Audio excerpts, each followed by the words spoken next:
Wizara ya Mawasiliano na Teknolojia ya Habari imetimiza agizo la Waziri Mkuu wa Jamhuri ya Muungano wa Tanzania Kassim Majaliwa kwa kuhakikisha huduma za mawasiliano zinapatikana katika Hifadhi ya Taifa ya Mkomazi katika eneo la Ndea na kijiji cha Karambandea wilayani Mwanga mkoani Kilimanjaro. Akihutubia katika mkutano wa hadhara katika kijiji cha Karambandea, Waziri wa Mawasiliano na Teknolojia ya Habari Jerry Silaa amesema serikali imesikia kilio cha wananchi na sasa kazi ya kuhakikisha huduma ya uwekaji wa minara imeanza rasmi.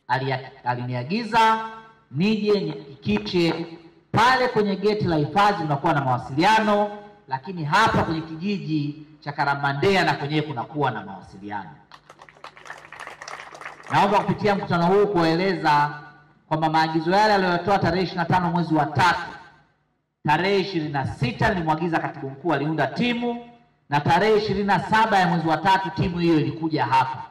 Timu hiyo imeundwa na wataalamu kutoka Mamlaka ya Mawasiliano Tanzania kwa maana TCRA, wataalamu kutoka Kampuni ya Simu Tanzania kwa maana TTCL, wataalamu kutoka Mfuko wa Mawasiliano kwa Yote kwa maana ya UCSAF.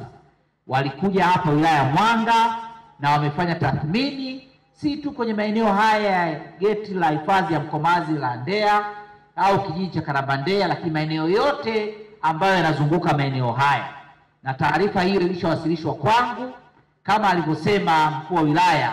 Leo mimi nimekuja siku 16 baada ya agizo la waziri mkuu, sio kuja kuitikia agizo, kuja kusema kwamba agizo linalotoa mheshimiwa waziri mkuu tumejipanga kulitekeleza na kulifanyia kazi ili mawasiliano yaweze kupatikana.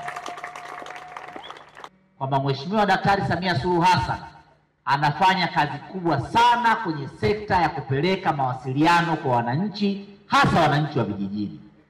Hivi ninalozungumza hapa, huko mradi unaitwa Tanzania ya Kidigitali, unajenga minara 758 nchi nzima kwenye kata 713, ambao mradi huu Mheshimiwa Rais ametenga jumla shilingi bilioni 126.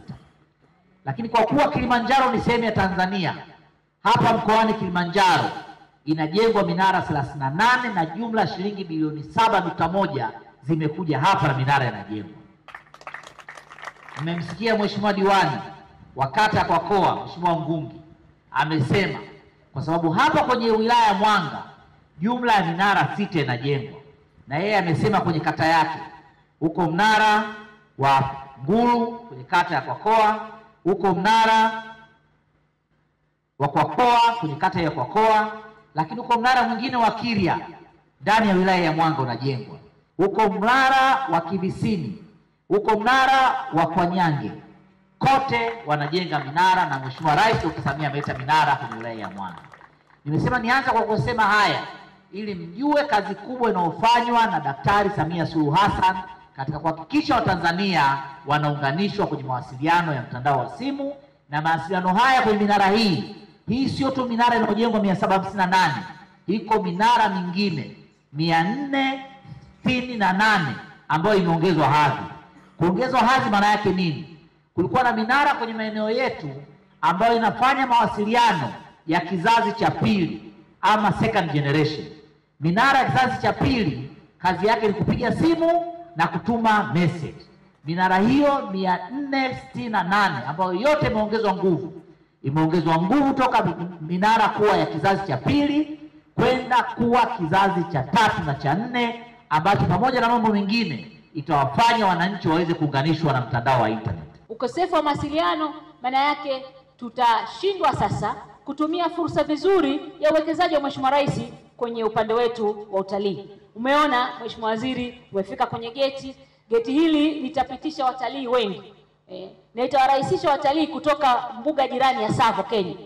Wataingia hapa kwetu Mkomazi, watatokea geti la Mwanga, watakwenda kupanda mlima wa Kilimanjaro, lakini pia watapata fursa ya kwenda kwenye Ziwa Jipe kufanya shughuli mbalimbali za utalii, na itaongeza uchumi wa wananchi wetu kwenye kata hii. Tunategemea uwepo wa lango hili na uwepo wa mawasiliano ndio kitakuwa kichocheo kikubwa, Mheshimiwa Waziri, cha kuleta maendeleo.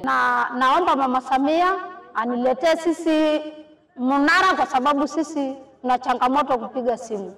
Watoto wetu wako masomoni, lakini ukipiga simu nakosekana kwa sababu mawasiliano ndiyo mbaya. Agizo hilo lilitolewa Machi 2025 ambapo waziri mkuu alisisitiza umuhimu wa kuimarisha mawasiliano katika maeneo hayo ili kukuza uchumi wa utalii, kuimarisha usalama na kuongeza ujumuishwaji wa wananchi wa pembezoni.